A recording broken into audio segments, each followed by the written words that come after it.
The rain hammered relentlessly against the cracked windowpane of the old farmhouse. Inside, Thomas sat alone, the flickering candle casting long shadows across the peeling wallpaper.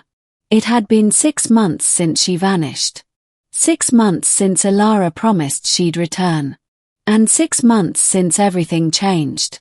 Thomas remembered the day clearly.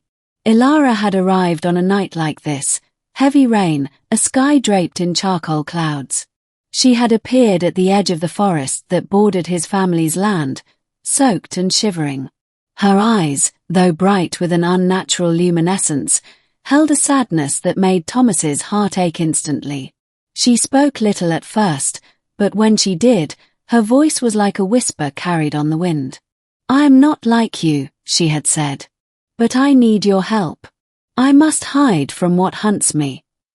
Thomas, a simple farmer with no reason to believe in anything beyond the soil and sky, was inexplicably drawn to her.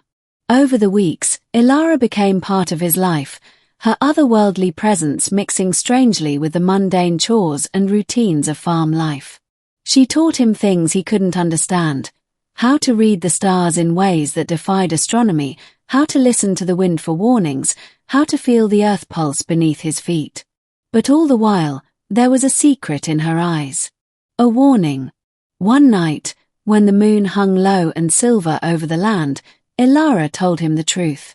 "I am from beyond your world," she said softly, tracing a pattern in the dirt with her finger. The lines shimmered faintly as if alive. "I am not human, but I have lived among you. I came to escape the darkness that hunts my kind." Thomas swallowed hard. "Why here? Why me?" She looked at him, her gaze piercing yet vulnerable. "Because your heart is strong. Because you care when no one else does." She took his hand in hers.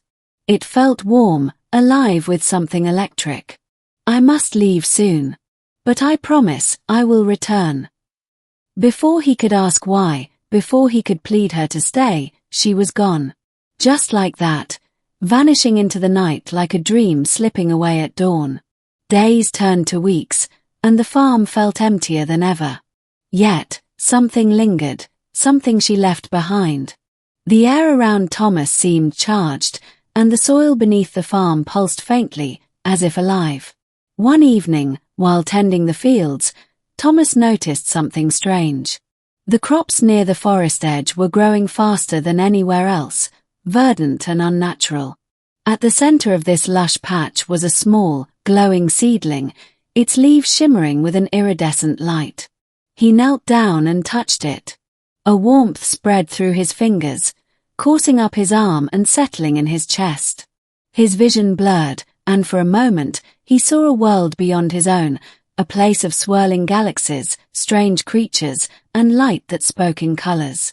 When he blinked, he was back in his fields, the seedling glowing softly in his hand. Days passed, and the plant grew rapidly. Thomas felt changes too. His senses sharpened, his strength grew, and he could understand the whispers of the forest like never before. It was as if Elara's essence lived in that strange sprout. Then, one stormy night, the farmhouse shook with a violent thunderclap. Thomas rushed outside, heart pounding. There, at the edge of the field, stood a figure bathed in silver light. It was Elara.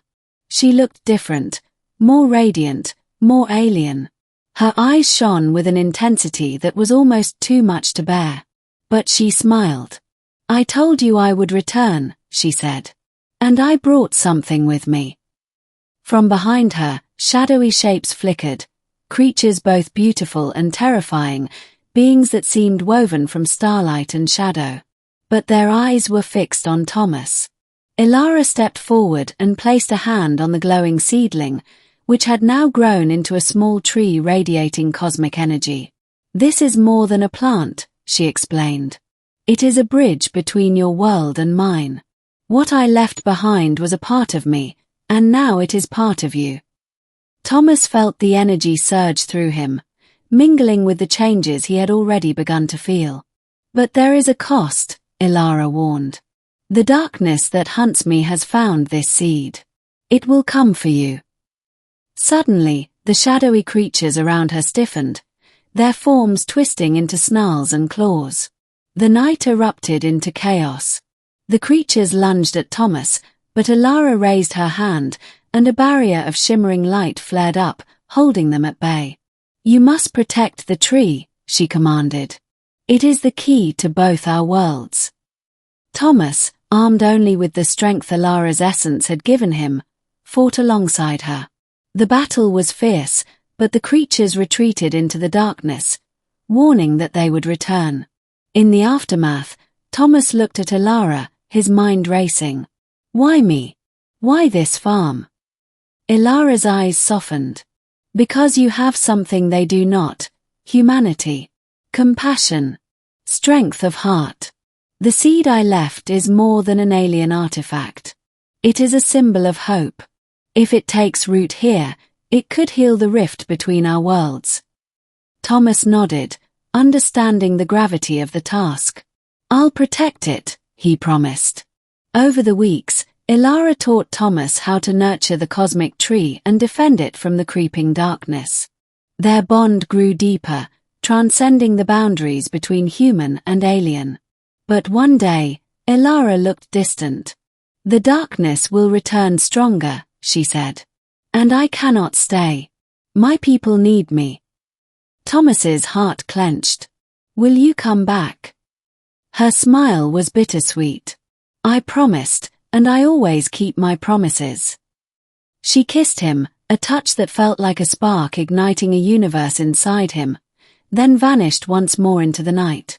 Seasons passed, and Thomas became the guardian of the cosmic tree, the living legacy of Elara. The farm flourished like never before, an oasis of strange beauty and power. One crisp autumn evening, under a sky filled with stars, Thomas stood by the tree. He could feel Elara's presence in the wind, hear her voice carried on the rustling leaves. And then, as the first light of dawn painted the horizon, a figure stepped out from the forest. Elara had returned, but this time she was not alone.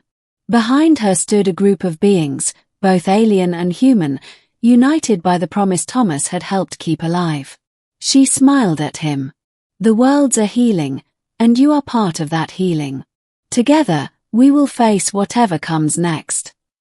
Thomas reached out, taking her hand once again. "Together," he agreed.